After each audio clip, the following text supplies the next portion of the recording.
You are listening to The Loudest Roar, Living in the Unshakable Victory of Christ, written by Judy Dunagan, narrated by Jordan Dreyer. A listener's note.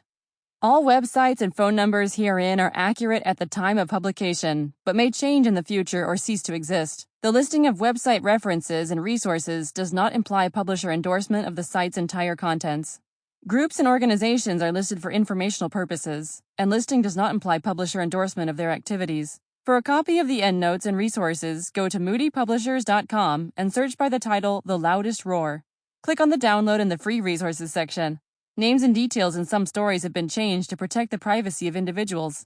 Unless otherwise indicated, scripture quotations are from the ESV Bible, the Holy Bible English Standard Version. Scripture quotations marked NIV are taken from the Holy Bible New International Version.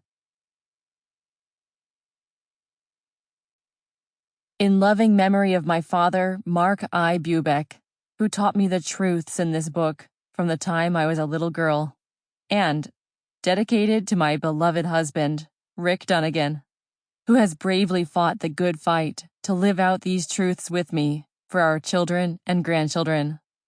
And in honor of King Jesus, the Lion of Judah. He only is my rock and my salvation, my fortress. I shall not be shaken. Psalm 62:6. Introduction. Maddie's story was one of the hardest stories I have ever heard, even though I'd been in women's ministry leadership at our church for many years. She asked to meet with me for some biblical counseling and encouragement. She was facing battles in many areas of her life, including watching her child walk away from his faith and her husband walk away from their marriage. She was on the brink of despair and questioning God's goodness and faithfulness. We spent quite a bit of time together as I listened and prayed with her. But after we said goodbye, I felt somewhat defeated, as if the enemy had more power over this woman's life than God did.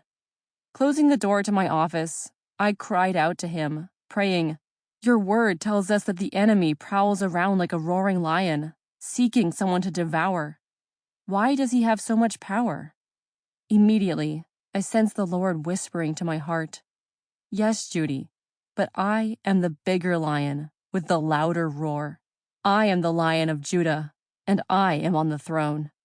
Now, I'm not putting words into God's mouth. His word shows us from Genesis through Revelation that we have a powerful enemy intent on our destruction. But though the roar of the Sample complete. Ready to continue?